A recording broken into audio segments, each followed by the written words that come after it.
Okay, so welcome all three of you. I'm Sara Brumfield. And I'm Ben Brumfield. Yeah, and so some of you have some experience with this because there's such a select group. This might be a little bit less formal than the presentation that we often give, but this is our introduction to running kind of the soft skills associated with running a crowdsourcing project based on what we've learned over the last 20 years. So, we're not doing that. That's old. Sorry. Yeah. So we'll talk about what FromThePage is, the platform that we run. Talk about effective crowdsourcing, then thinking about volunteers, selecting material that's appropriate for crowdsourcing, developing instructions, starting projects, and keeping projects going. Then we'll have time for discussion then, and frankly, Any time through like this. to ask So, questions. yeah, since we have such a small group. We will show a little bit about the back end of managing projects from the page. Yeah. Okay. So, Yeah, so many of you, at least two of you know this, but Sarah and I run FromThePage, which is a platform for crowdsourcing, manuscript transcription, OCR correction, and other things associated with archival documents. We primarily focus on archives, on historic documents, on fundamentally paper that has text on it, but we do some work with photos and drawings and things like that. So we're going to talk a little bit about what we have learned over the last 20 years of hosting projects. So FromThePage itself we try to keep everything as simple as possible. We have a place to type on one side and an image of a page on the other side, and really we want the user experience to be as simple as it can be, because the task of transcribing documents, and in some cases, like Maria's cases, translating and correcting and identifying people within them, that's hard enough without a lot of technical complexity. Here's a handful of institutions we've worked with over the years, and a lot of what we're going to talk about are things that we've learned from the people at the institution running these projects, because they're the people who are interacting with volunteers on a daily basis. So what is effective crowdsourcing? We view effective crowdsourcing as a collaboration between a memory institution and the public, with kind of the dual goals of deep public engagement and enhancing archival metadata. or accessibility. Yes, or accessibility nowadays, that's right, yes.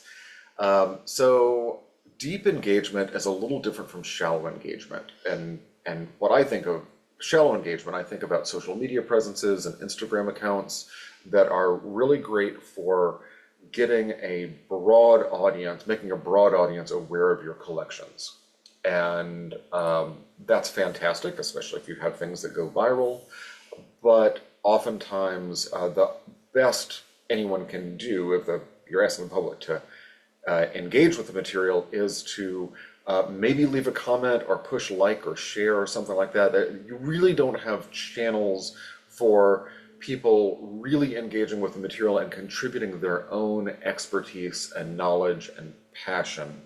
And oftentimes when people do, by typing up identifications of this person, for example, in the comments, you don't have anything to do with that other than saying, hey, thanks for sharing, and that's it.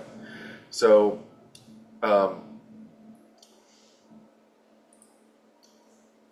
in addition to public engagement, deep engagement, crowdsourcing is about enhancing archival metadata and ways that are typically not possible given the resources that library, archives, and museum staff have, given their mandate.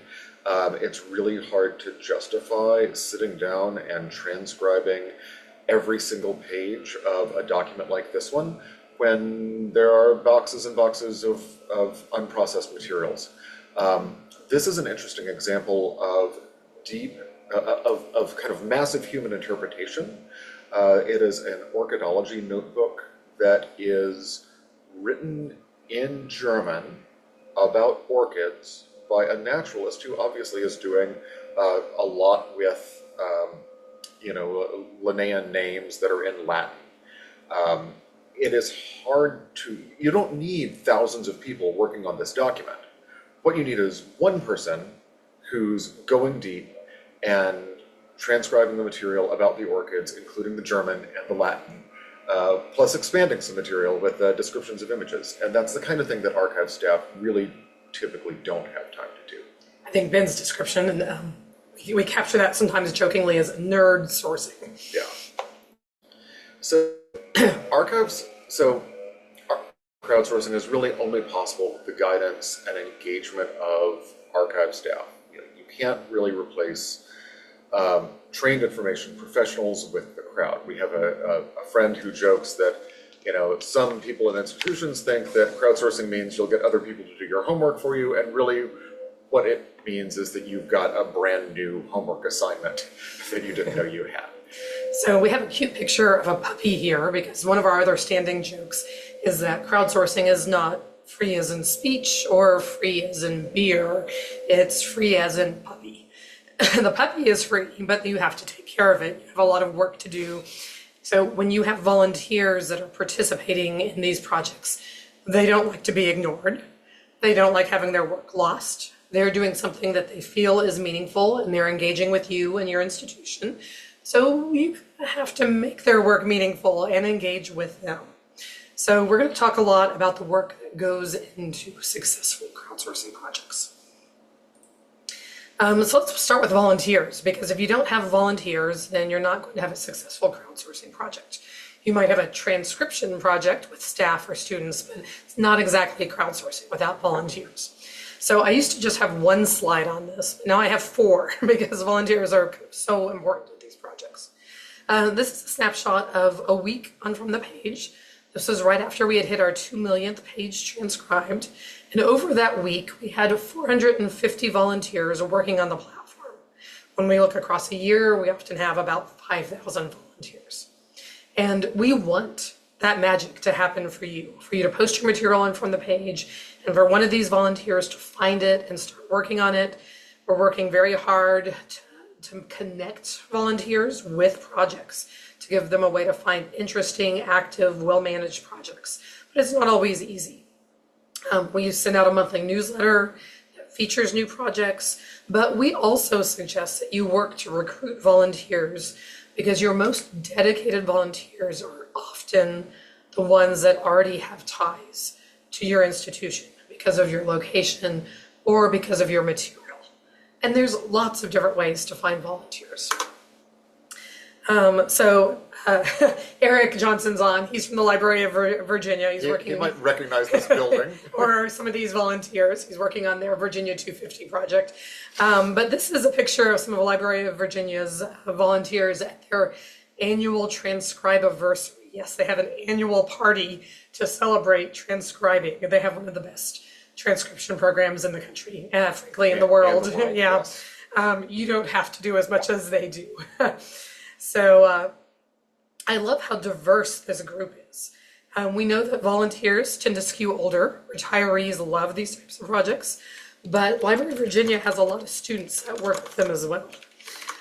So you need to start by thinking, where can we find volunteers? Who will they be? Do you already have volunteers that work with your institution? Do you have people who are local who are interested? Maybe you have local material that your local historical society or genealogist would be interested in working with. Those are kind of questions to start with. This is, maybe you're deep in a particular subject matter and you can reach out to communities around that subject matter. So one of our very early projects was with the Yaquina Head lighthouses. They had lighthouse keepers logs over decades. They were able to engage with lighthouse fans. Turns out there's a lot of people who are really enthusiastic about lighthouses. And they had those people come in virtually and work on transcribing.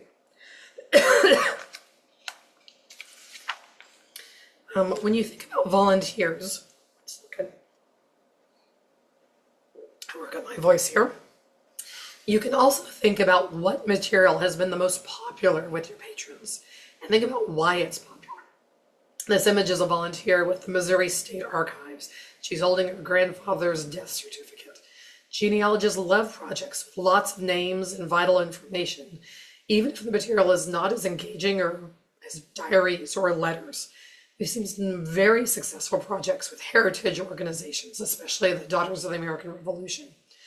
The last thing to realize is that crowdsourcing is something you're not familiar with, but it's probably not something your volunteers will be familiar with. It's a bit intimidating, right? So if you think through how you can make it easier for them, that puts you in a good mindset for working with your volunteers. And what we see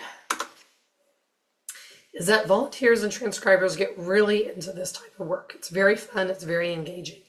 This image represents the most active transcribers on 3 different projects. The one at the Indiana Archives, one at the Library of Virginia, one at the California State Library. What you see here is that while the bulk of their active transcribers were independent, there were overlaps. So there's volunteers who go from project to project. We have one volunteer who about once a month will scroll through our list of projects looking for something she hasn't worked on and hop in and try something new.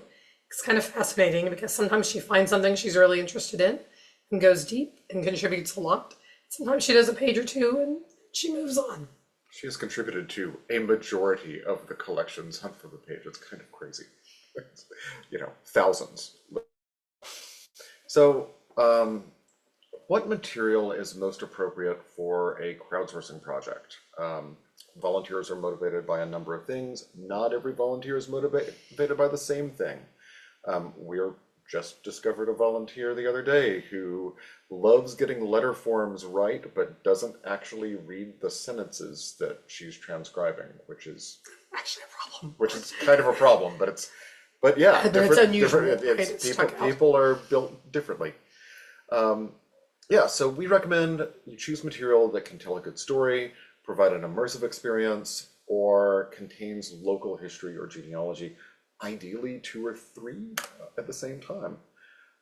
So material that can tell good stories especially can include letters and diaries. You get started reading a diary, you turn the page, you want to know what happens next, right? You've got this intrinsic motivation through the narrative. Volunteers build a connection with the people in the story. Sometimes they get territorial about diaries and don't want somebody else coming in and transcribing the next entry.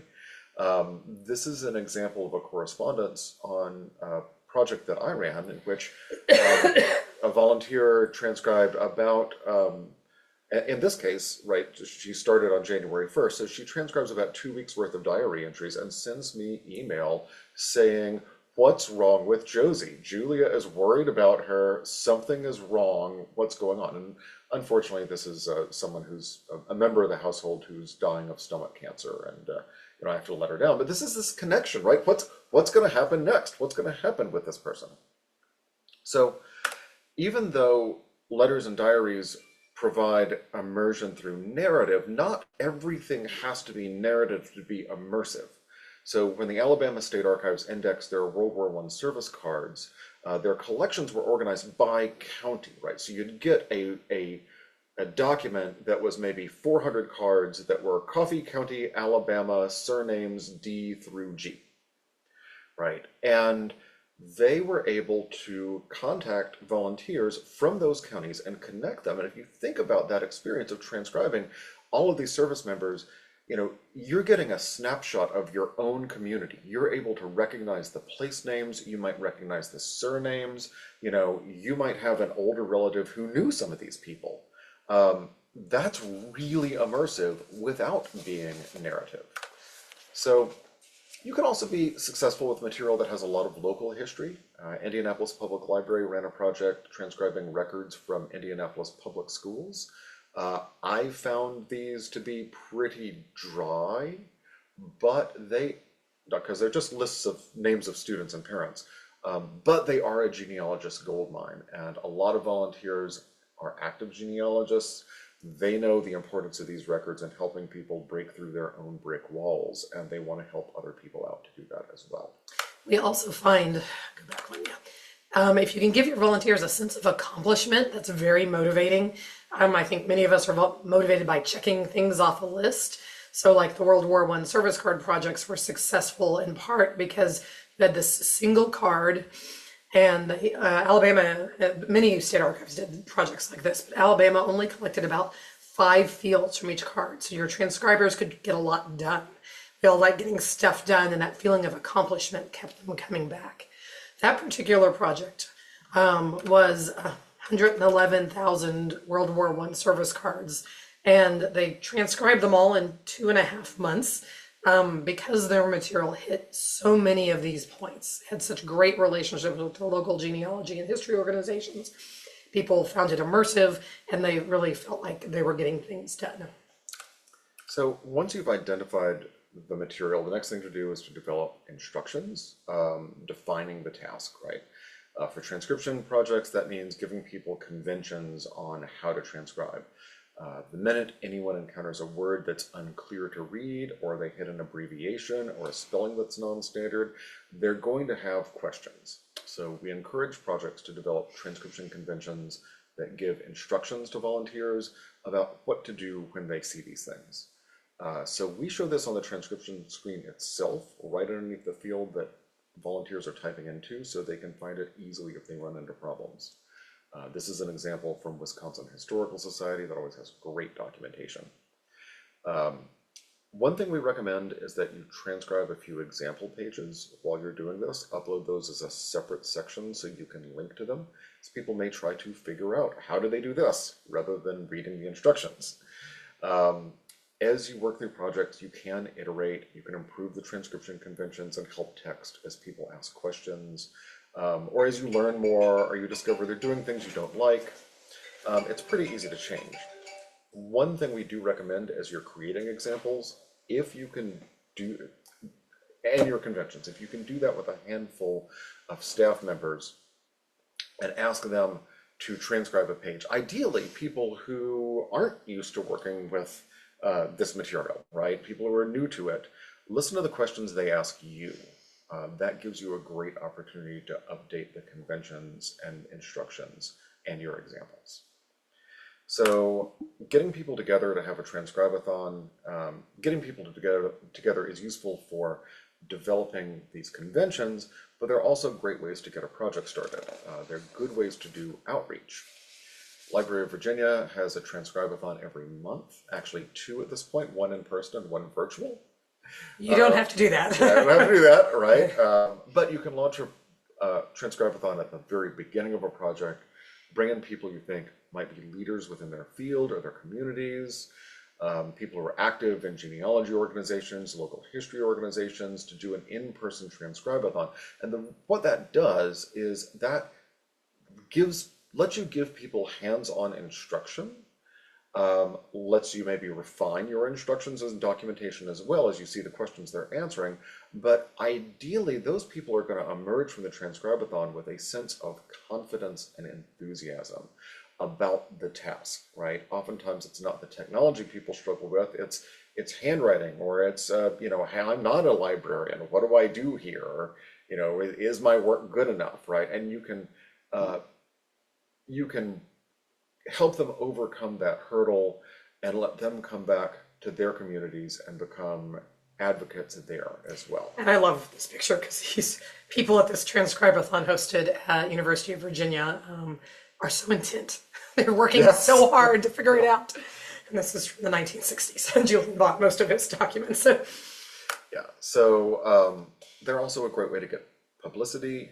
Sometimes the local media likes to highlight these, or even participants, right? So this is a fun example of a transcribathon on the left that the New Orleans Jazz Museum put on with their archives of colonial French. And it's being promoted by the French department at Tulane, saying, hey, if you're interested in colonial French, check this out. Learn about how this works.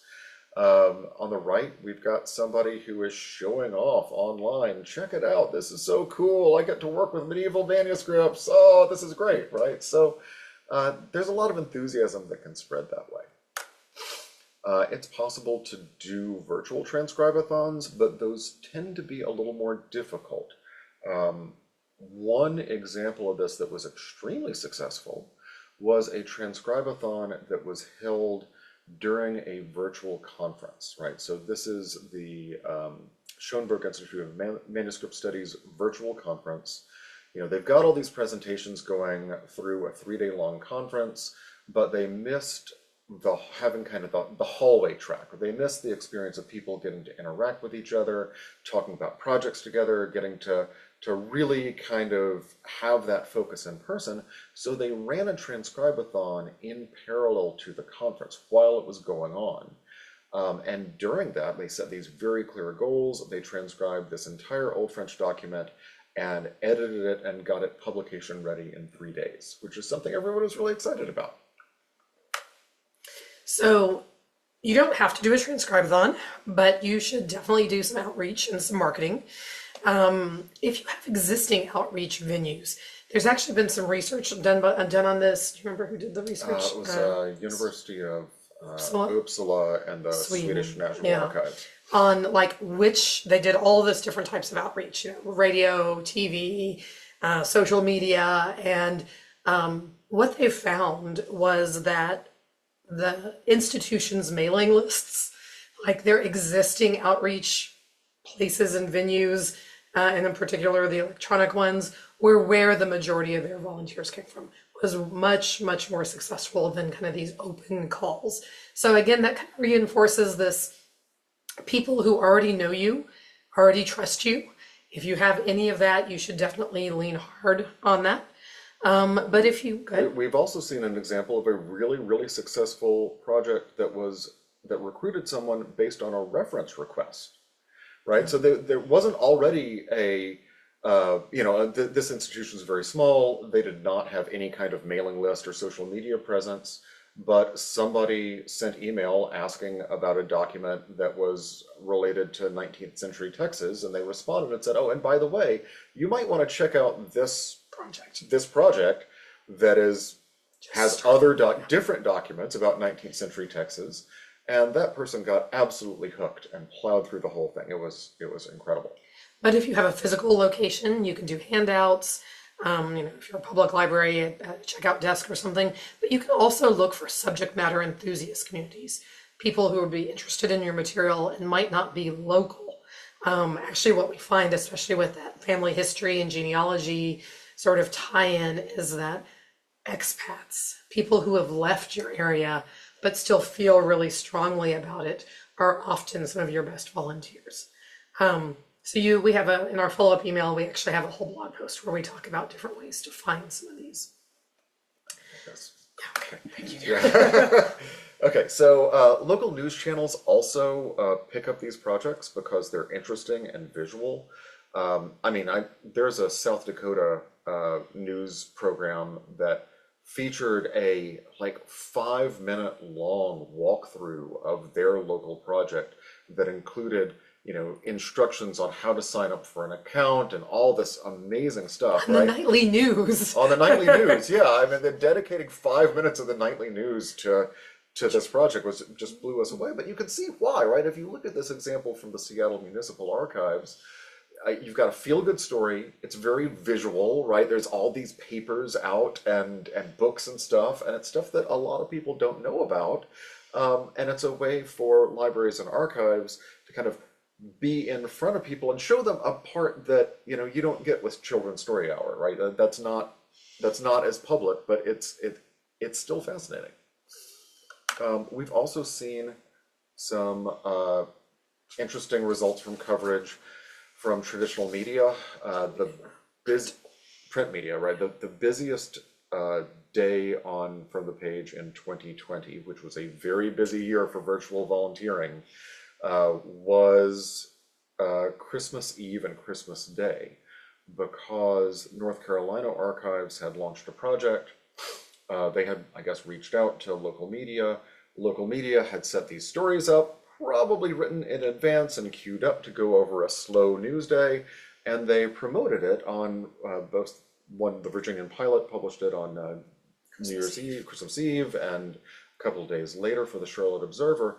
And you had a lot of people who were off work, hanging out with families, maybe wanting to get away from their families, or maybe wanting to do a fun project together.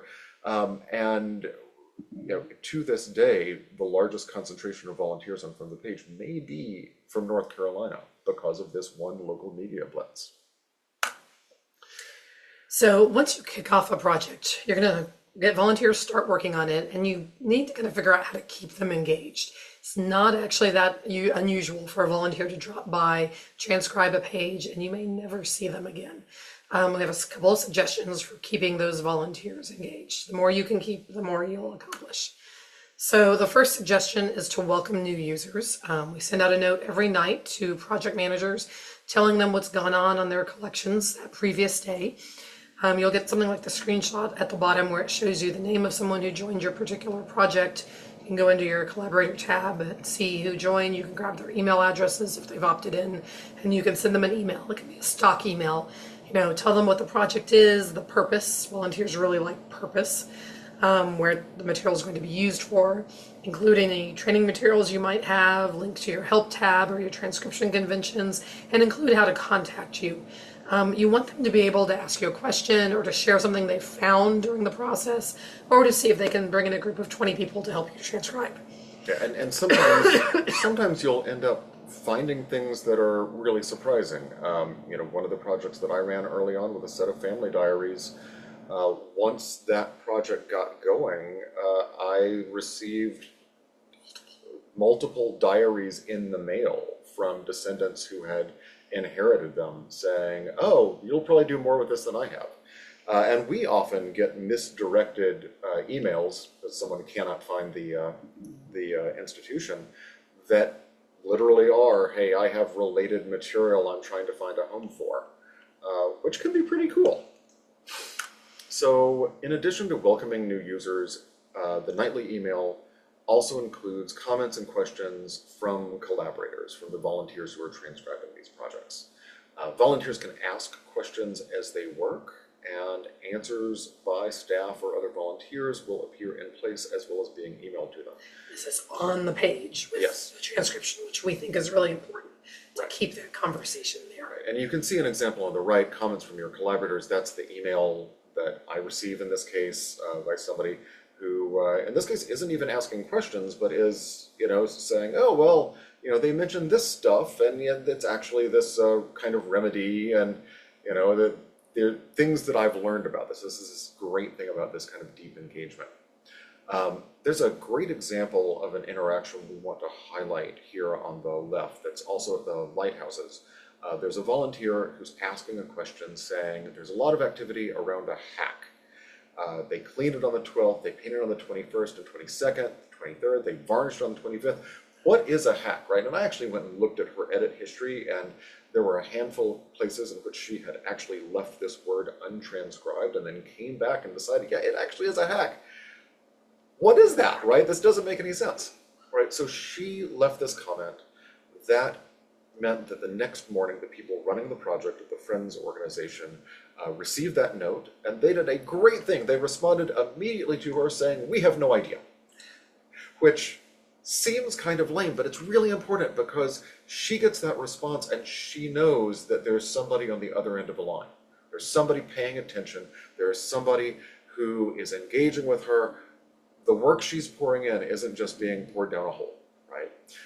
And the other fun thing is that the next day they did a little bit more research. They looked it up in a dictionary and determined it was a general purpose boat, which was totally something you would need if you were a lighthouse keeper. Makes perfect sense. So the other thing that we recommend is that you include your contact information. So we have a footer that shows up on every page of your project. This one's from the LA County Library. And I love that they link to their Facebook, Twitter, Instagram. That questions contact us is a mail to link. So they give people lots of ways to find them and to contact them. The last thing we recommend is that you send a newsletter for your project. It doesn't have to be complicated or even that big. And just doing something as often as you can, if you're pushing really hard to get a project done, maybe you do it, every 2 weeks or once a month. But even if you only get to it once a quarter, that's okay too, because what it does is it reminds your transcribers that you exist. the tone for this newsletter should be really upbeat and successful, and look at the cool things we found and look at what people are getting done, because people want to be part of projects that are fun and successful. You can grab your collaborator emails from the page and paste them in just your email client as a BCC, or you can do something fancier, right? So we have blog posts that we'll send in the follow-up email that kind of has examples of what different types of projects have done for newsletters. Okay, so we individually benefit from work done by our volunteers. This is a quote by Meredith McDonough, the Alabama Department of Archives and History.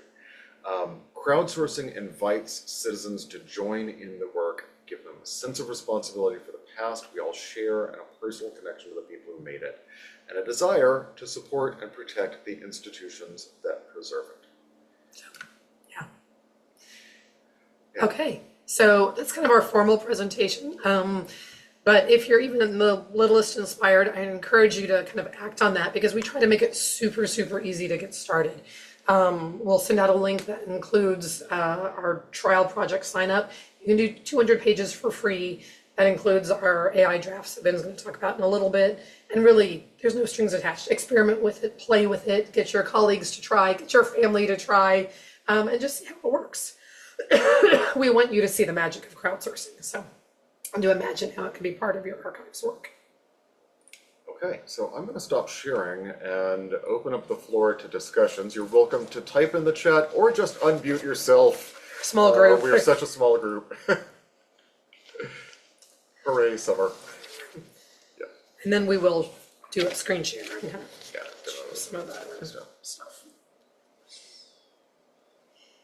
And Eric, I'm sorry to say that I will be back in Texas by August 22nd, so I will. I mean, August is.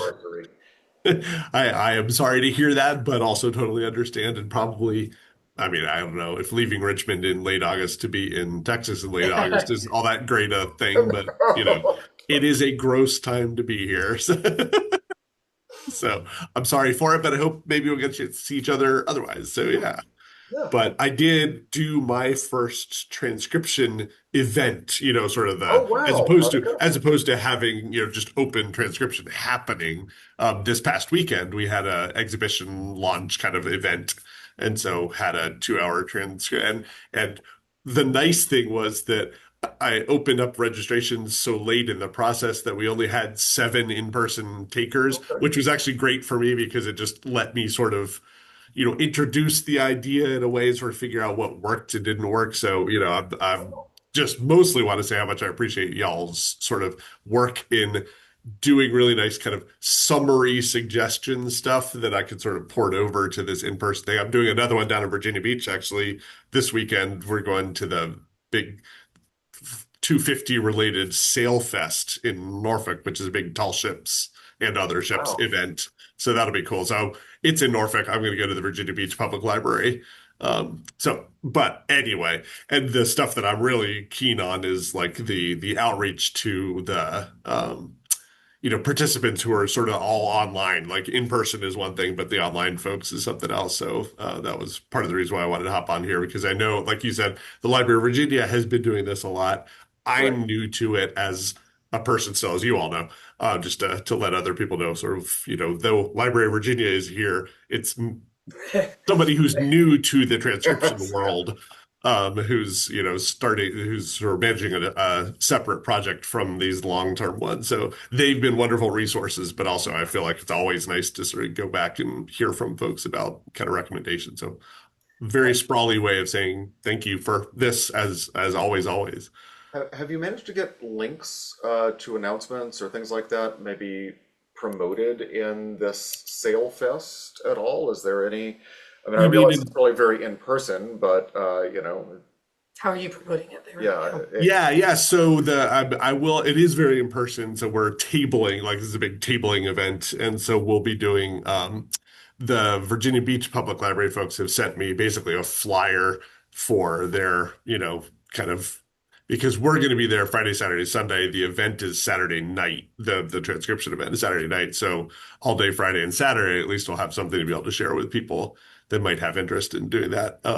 Also recognizing that it is, a June Saturday, and there's a lot going on. So, with not anticipating huge numbers, but as both me and the library person have said, it's all really very much the quality over quantity in this kind of case. You're trying to find the people who are going to really enjoy this and connect with Right. them, as you said.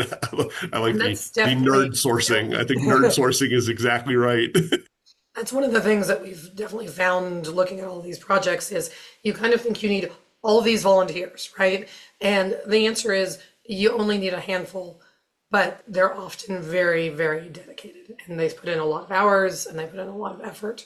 And so, realizing that is kind of a useful thing to know as you're Right. looking at these And, projects. and often you're asking them to do something that's very difficult. Maria's project, Native Bound Unbound, is working with colonial Spanish documents that require a tremendous amount of interpretation just to decide what to transcribe. Is that, am I wrong? Am I misrepresenting that, Maria? No, actually, it is complex because in deciphering that, which is what the paleographer does, is requires knowledge of at least different kinds of handwriting that in Spanish you call different types of caligrafías. So the calligraphy is different, and probably the easiest for many people who do this thing is the cursive, the humanistic cursive, and then you have also this very challenging that is the cortesana, I think, and what is the other one? And those are challenging. It's not related to the time where it was written. It's related to it's I think it is related to the education, the background of the person, of the scribe, the one who wrote, more than, because people tend to think that, oh, those are very difficult because of the influence of Latin, because of the influence of Arabic, but more than that is not, and it is a attribute is for, the oldest the document. If it is from the 15th century, it is difficult. I have done a lot of 15th century documents, but in the kind of cursive handwriting, and I don't have any problem deciphering those. But when I have seen from the 17th centuries in the kind of uh, procesal, that's the other one, the procesal, and the procesal encadenada is the one that is the hardest one to interpret.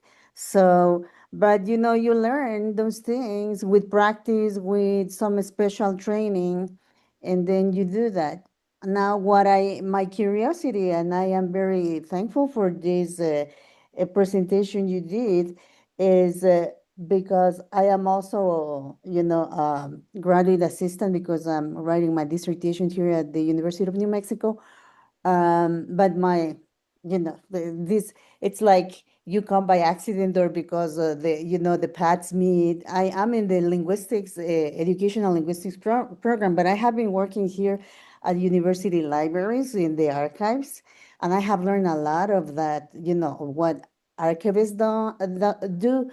And there is a project I have been working because of my expertise also in doing paleography. I have been working with the historical documents here.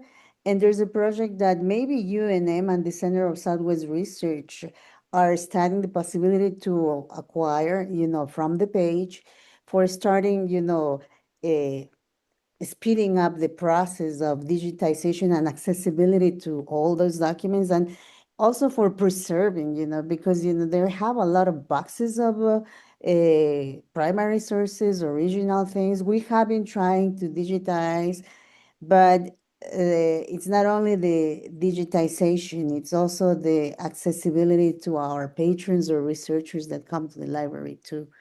So hopefully, we will be part of, using that, because universities have kind of open, field to gather volunteers, not only because they want to do it, because many people in different departments, especially in the Spanish and Portuguese department here in our case, or the anthropology department and the history department, I'm pretty sure a lot of students will probably be interested, in having at least that contact, and even faculty could provide that because we have a lot of faculty from those departments that also come and work with us, so. Yeah. I hope I'm crossing my fingers that the administration will definitely enter into the project to acquire from the page for starting working here. So I'll send you a follow-up, Maria, on with sorry, our education. I have links that are like how people are using from the page in the classroom too, which I think would be an interesting perspective to think through and see if there's any. yeah, exactly. I mean, there are a lot of opportunities to then having that, and even when not necessarily having, engaging first or trying to hooking into the process, but offering what we have, some products done that could be probably encouraging for them to get interested in coming in, and starting working on documents or trying to explore more and have the experience. Yeah, and I will say you mentioned accessibility. We are doing a lot of work with accessibility, particularly using AI to create derivatives that are more accessible. First thing we're doing is really good PDFs, which we're Okay, not all using right. AI to do.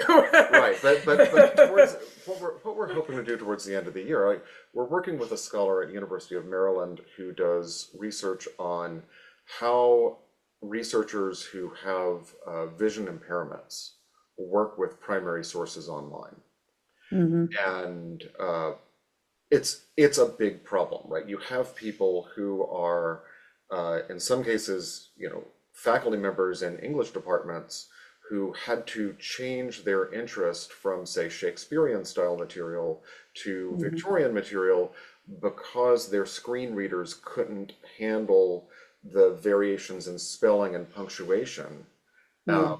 that that are important for us to preserve as in scholarly editions, right? We want to transcribe things for the most part, in verbatim formats, but Yeah.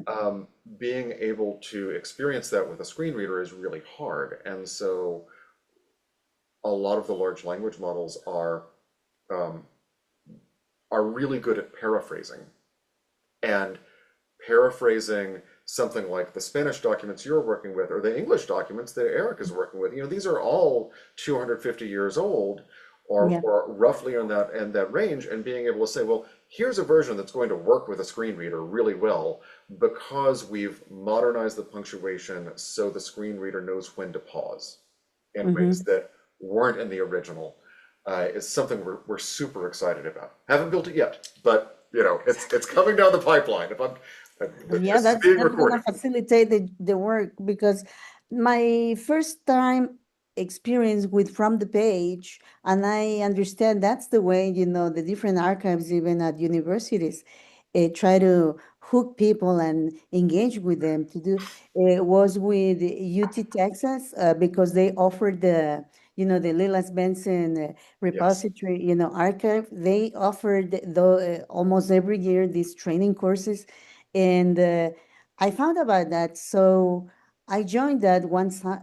Actually, it was in the fall for about 6 weeks. And it was a nice experience. We work in teams, as you said, interacting even online. And there were people from not only from the US, but also from Europe. It was really nice. So we were working on that. And the little things that we learned, and I said, wow, this is fantastic. So we could use even the dictation, app you had for just you read, you can tell, and it'll be writing for you. And I said, that's great. Now, I know that you guys are, implementing also AI. We have been using that with NVU, and I essentially don't do that. It's so easy that it is automatic. But what our volunteers do, I think that Aaron is the one who have trained them to use the AI. So they get the transcription and they do the first editing. Then when they are done, it is ready for me. So I am the one who makes sure it is accurate with the original document for the final approval. So it's a well coordinated, as you mentioned, it depends on how you handle the group of volunteers, how you engage them. Aaron and Esteban are very good at keeping us engaged. So I think we actually should show some of those AI transcription pieces. When we built AI into From the Page, we were really insistent that it was always optional. I don't know if you guys have had that experience of, Google or other people shoving AI down your throat, and we don't do that. We don't believe in that. Yeah. Exactly. So we're gonna kind of do a screen share now and show kind of the process of transcription, but also with that AI assist or not. Yeah, so normally, if you're transcribing it from the page, you see a place to type over here, and we've got different versions. We can see who did the work in this case and view it over time. So we've got the initial upload, and there was nothing there, and somebody comes in and transcribes part of this, but they've got some things they haven't quite figured out. And then decide, okay, enameled is probably right here, and then decide, okay, well, this is good enough, right, at this point. So this is the entirely human project. That is, the majority of projects we host do not use AI. The ones that have enabled AI, we see about half of their volunteers use it, and half do not, which is fine, right? We want this to be helpful, but we don't want it to be a replacement for critical effort. So what we have done is that, this is the same kind of project. It's a slightly different project at University of North Carolina, and they have, just a series of documents here. We've started exposing what the AI transcription might be. So you can see this is a transcription created with Gemini Pro Preview. Gemini 3.0 Pro Preview, and we've got a few other options that we could see the differences here, but we can get the reasoning, we can see what Gemini claims to be looking at and thinking about. Which is great for like informational literacy for people who are still trying to, like to see the process that it says it's going through, which we don't always know if we trust, but it's interesting, always. Right. So how that actually works in the transcription process is that, one, people can transcribe normally, as without any AI at all. But if they want help, they can press this AI draft button. And that pre-populates their editing window with what Gemini thought this was. So if we take a look at this, forwarded 10.5. And then Elizabeth City is actually the seal. Oh, it is, you're right. Yeah, that's, this is very much not how we would transcribe this, I I would think. fix it. Yeah. So this just really says 10.5. We've got a line, 1.5. And then the address, which is the really important part, James C. Johnston, Esquire, it got right.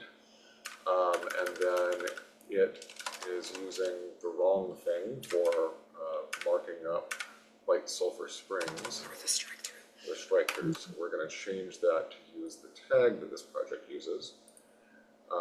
White Sulphur Springs is another seal, so we'll delete that. I would be transcribing seals, but maybe marking them. And Greenbrier County is also struck through.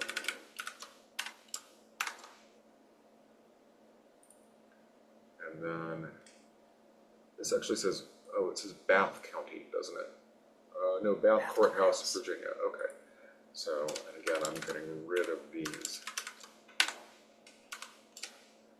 Okay, so I've transcribed all the letters on this. I'm going to go back and take a look at the transcription conventions as I go. But this is, but actually, that's a good idea.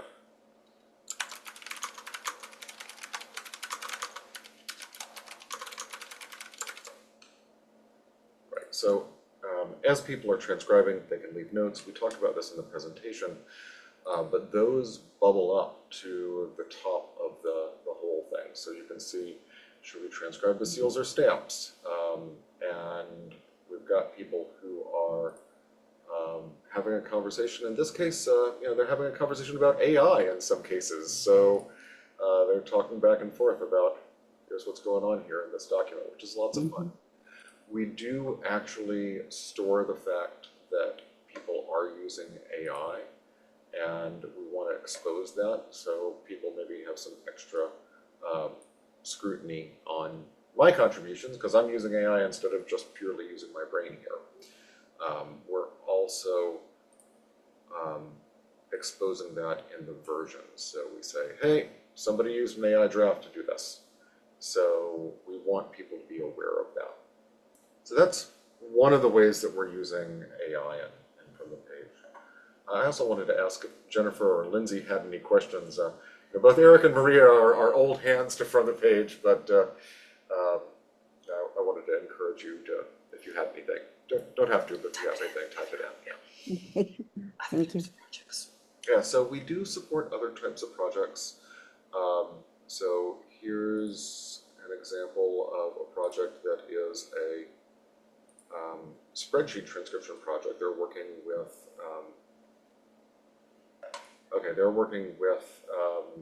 these daybooks, these ledgers, and rather than having document-based transcription that we've been kind of showing off, of letters and diaries, they've configured this to be a spreadsheet that they have people transcribing all of the entries into.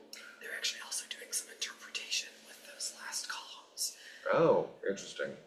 You're right, they are saying, is this the same entry, or does it contain names or places? Oh, interesting. So they're asking for this kind of additional interpretation from their volunteers, which is something I think Native Bound Unbound does as well. It is, and we have comments, right? That's kind of cool. I actually have not looked at this project recently. This is pretty neat stuff. Then we also host a number. When you export these. Oh yeah, when you export these can be exported as plain text, which is not very useful, but also as spreadsheets, so they can be used as data sets as well as things people would read potentially. So let me find another example, maybe at the Tennessee State Library and Archives. They've got a great project going on.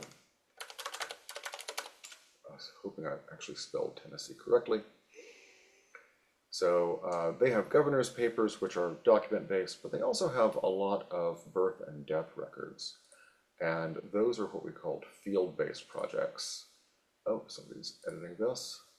So they have configured a handful of fields that they want us to type in. We've got names and numbers, so I can type in Luella McGee, date of death, name of father, name of mother, and they are using this to generate an index into their vital records, which is pretty important for a state library and archives. This comes out as spreadsheets or as text as well. Yeah, this can come out as spreadsheets or as plain text or HTML or things like that. They are probably exporting this as spreadsheets that they're going to use to update their systems. Speaking of export, I don't know where you go with that. All the export Oh yeah, formats. yeah. So let me show you a little bit of the behind the scenes version of what a project owner would see as opposed to a volunteer. This is a project that I own. And so we try to make the transcription screen as simple as possible, but for project owners, they need a lot more features. So you can upload material if you have it in PDFs or zips, but if your material is in Content DM or the Internet Archive, you can pull those in directly via an integration. If it's in another system like AM Cortex that supports the AAAF standard, you can pull material in that way. So there's a lot of different on-ramps for getting material onto the platform. And then we have even more off-ramps. Everything can come out as HTML, plain text, or TEI XML, but we also support a number of other variations and formats. PDFs that contain images of the page next to the transcript of the page, Microsoft Word docs. If you're using some of our indexing, you can pull out the subjects that you've indexed as spreadsheets, as well as pulling them out in plain text.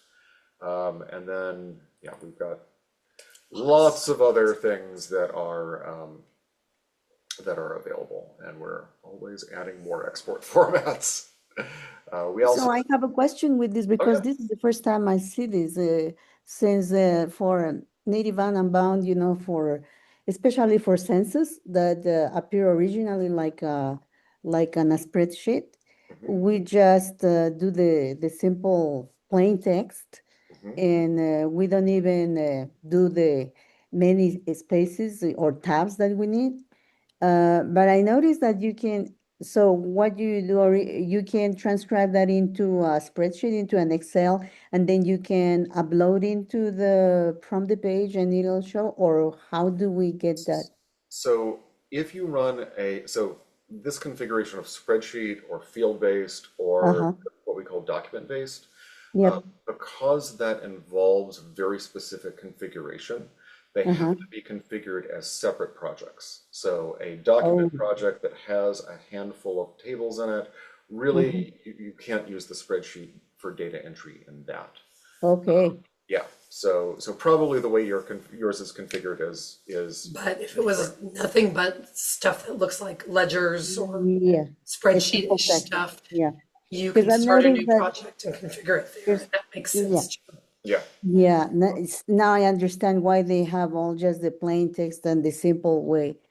right. So it needs to be a different one. It's interesting because if here in the Center of Southwest Research, if they decide to acquire from the page, depending on the number of not only ledgers that we have, but we have bunches of census of here, the Southwest, Yes. maybe they need to apply for that, for a specific book, because that would be easier to transcribe or to transfer. Yes, yes. And they can run multiple projects, one for each census year, in which they've configured the correct columns for that year, right? Mm-hmm. So it's not just spreadsheet or not, it's also what fields do you have? What columns do you Exactly. have? What are their data types? And we have seen some really successful projects that are based off of state censuses or tax Mm-hmm. rolls or even US censuses or slave schedules to the census, right? That can work pretty well. Great. Okay, we're just down to Eric and Maria. We're just down to Eric and Maria, but we're also at time. Yeah. But we can hang out with the two of you for as long as you like. Any other questions? Thank you so much. It's No, good. really appreciate Very it. good. Yeah, it's very, very helpful. Appreciate it.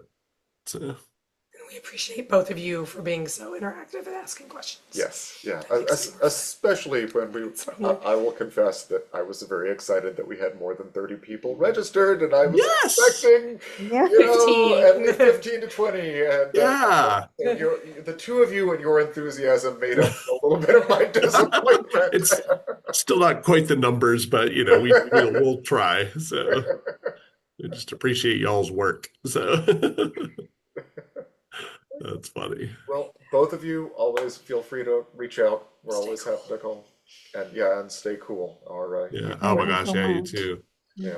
We had an alert come in while we were on the phone from the city Our heat index. for the Travis So County. our daughter is working on a construction site here in town, right? So there's all this heat stuff, but she's working for a company that's based in Ohio. So she got their heat warning sent out to their employees about Ohio saying, warning, the heat index is going to be over 90 today. Please take precautions. And she just says everyone in her office here in Texas just rolled their eyes and laughed at this. Yeah, that's funny. I had for a while when I was doing the cartography program at University of Wisconsin, I was sort of doing it remotely, but I had signed up for their campus alert system. And so, they're like, snow coming, all this stuff. And I'm like, not for me. So not in Virginia, but thanks. So yeah, that's funny. The opposite side is funny. So oh well, I hope she stays safe and y'all stay cool. And so Yeah, actually, Maria, our daughter is in